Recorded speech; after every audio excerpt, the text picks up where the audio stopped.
Good morning बच्चों। आज हम कक्षा 7 की गणित में प्रश्नावली 7.2 का क्वेश्चन नंबर 7 करेंगे।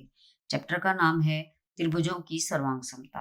देखते हैं क्वेश्चन नंबर 7 में क्या लिखा है एक वर्गाकृत शीट पर बराबर क्षेत्रफलों वाले दो त्रिभुजों को इस प्रकार बनाइए कि त्रिभुज सर्वांग सम हो। तो ये दो त्रिभुज बनाने हैं, क्षेत्रफल बराबर हो उनका और वो त्रिभुज सर्वांग सम हो। दूसरे भाग में क्या लिखा है कि त्रिभुज सर्वांगसम ना हो, यानी बराबर क्षेत्रफल तो बराबर ही हो लेकिन त्रिभुजें सर्वांगसम ना हो। आप उनके परिमाप के बारे में क्या कह सकते हैं, उनका परिमाप कैसा होगा ये बताना है हमें। तो आपके पास शुरू करते हैं। मैंने ये वर्गाकृत शीट है, इसके ऊपर कोई दो त्रिभुज हमें बनाने हैं। मैंने बना के रखे हैं कि वर्गाकृत शीट है जो, उसके अंदर एक मैंने वर्ग काट लिया। वर्गाकृत शीट के अंदर कितना 5 सेंटीमीटर का, ये इसमें भुजाएं ए बी सी डी, इसके बाद 5 सेंटीमीटर है, सारी भुजाएं 5 सेंटीमीटर है। आपको पता है वर्ग के अंदर चारों भुजाएं बराबर। वर्गाकृत शीट है, आप चाहो तो अलग अलग बना लो, तो इसमें लाने से आपको समझ में ज्यादा आसानी से आएगा। तो ये 5 सेंटीमीटर 5 सेंटीमीटर 5 सेंटीमीटर 5 सेंटीमीटर, बीच में से मैंने इसको मिला दिया तो हमारे पास त्रिभुज एक ये बन गई और एक ये त्रिभुज बन गई। एक त्रिभुज का नाम क्या है, ए बी डी, ये त्रिभुज है। दूसरी है बी सी डी, त्रिभुज बी सी डी, ये दो त्रिभुज है और दोनों कैसी हैं, समकोण त्रिभुज। आप देखो ये सीधे सीधा सीधा आ रहा है, दोनों ही समकोण त्रिभुजे हैं, समकोण त्रिभुज। तो आपके पास क्या है, क्या पूछा है, बराबर क्षेत्रफलों वाले दो त्रिभुजों को इस प्रकार त्रिभुज सर्वांगसम। देखते हैं इन दो त्रिभुजों में सर्वांगसम है क्या। ये देखो ये आपके पास इस त्रिभुज एबीडी में, त्रिभुज एबीडी और त्रिभुज बीसीडी ले लेते हैं। क्या क्या चीजें बराबर हैं इनकी, देखो इधर ए बी, ये सारी 5 है, ये भी 5 है, ये भी 5 है, दो भुजाएं तो यही बराबर है, यानी इधर से ए डी और इधर से बी सी, और इसकी ए बी और इधर से डी सी। ठीक है, ये बराबर ही आ रही है। और एक भुजा डी बी या बी डी, बी डी ले लो डी बी ले लो, इधर भी बी डी बन रही है, ये उभयनिष्ठ है। और ये सारी 5 सेंटीमीटर है, ये भी 5 सेंटीमीटर है। तो तीनों त्रिभुजों बराबर है। तीनों जो त्रिभुजों की भुजाएं हैं वो बराबर है, तीनों, दोनों त्रिभुजों की भुजाएं तीनों की तीनों बराबर। तो भुजा भुजा भुजा नियम से, भुजा भुजा भुजा प्रतिबंध से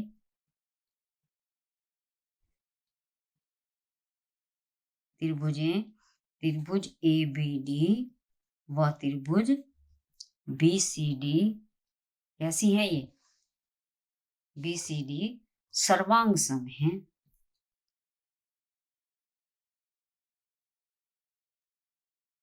ये पूछा था कि सर्वांग सम बनानी है। फिर इनके क्षेत्रफलों के बारे में बताना है। दोनों के त्रिभुजों के क्षेत्रफल क्या है, त्रिभुज ए बी डी, इसका क्षेत्रफल क्या है, त्रिभुज ए बी डी 1/2 गुना आधार 5 गुना ऊंचाई वो भी 5, यानी 25/2।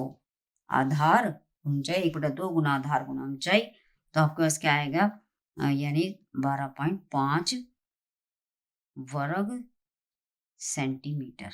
ठीक है, अब आपको ऐसे दूसरी त्रिभुज थी बीसीडी, इसका क्षेत्रफल क्या आता है, का क्षेत्रफल यहाँ लिख लेते हैं, क्षेत्रफल की बात होती है, यहां भी हमारे पास का क्षेत्रफल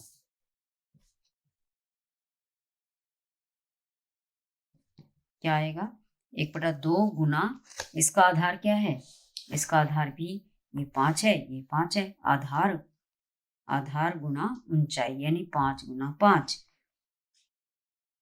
तो क्या आ गया 5 गुना 5, कितना आ गया ये 25/2, यानी कि 12.5 वर्ग सेंटीमीटर। अब दोनों के क्या देखे हमने, ये आपके पास सर्वांग सम है, दोनों सर्वांग सम है।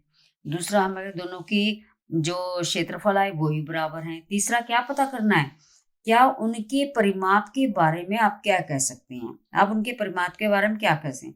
अब त्रिभुज सर्वांग में परिमाप तो बराबर ही होंगे, क्योंकि तीनों भुजाएं ही बराबर हैं। भुजाओं को जोड़ के ही परिमाप बनता है, तो तीनों भुजाएं बराबर हैं तो उनका परिमाप भी बराबर ही होगा। दोनों त्रिभुजों का, त्रिभुज एबीडी और त्रिभुज बीसीडी का परिमाप बराबर होगा। परिमाप बराबर है, क्योंकि त्रिभुजें सर्वांग हैं। क्योंकि दोनों त्रिभुजें सर्वांग हैं।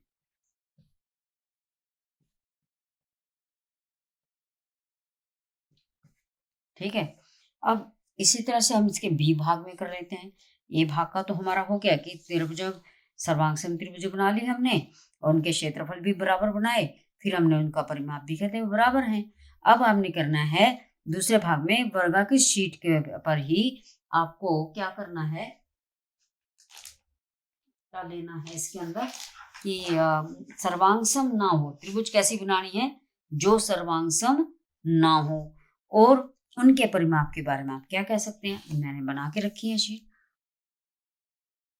क्या लिया है इसके अंदर, ये हमने ये बना के रखा है। ये मैंने क्या करा है, एक वर्गाकृत शीट, जैसे आपने 5 सेंटीमीटर लिया था ऊपर, इस तरह से मैंने 5 सेंटीमीटर का ही एक भुजा ली है और दूसरा मैंने ऊंचाई ली है 4 सेंटीमीटर।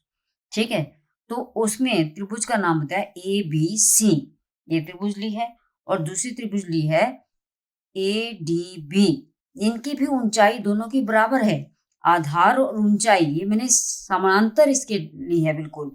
इसकी जो हमारे पास सी था उतनी ही ऊंचाई पे लिया है ये पॉइंट डी। तो त्रिभुज बनी ए सी बी और A B D, A B D. ये दोनों त्रिभुजों की ऊंचाई बराबर है 4 सेंटीमीटर, इसकी भी 4 है, और आधार भी बराबर है, तो क्षेत्रफल तो बराबर होगा। उसी तरह से 1/2 गुना आधार गुना ऊंचाई, तो त्रिभुज ए बी डी और त्रिभुज ए C D, A B C का क्षेत्रफल कितना आएगा, 1/2 गुना आधार। आधार कितना है, ए बी कितना है, दोनों में ही ए बी है, ए बी कितना है 5 सेंटीमीटर, और गुना ऊंचाई, ऊंचाई इसकी ए सी है और इसकी यहाँ पे ले लो ई, ले लो डीई है, तो आपको ऐसे डीई भी 4 सेंटीमीटर और एसी भी 4 सेंटीमीटर। वर्गा की शीट के ऊपर दिख रहे हैं बिल्कुल 4 सेंटीमीटर, दोनों ही बराबर की ऊंचाई के आ रहे हैं।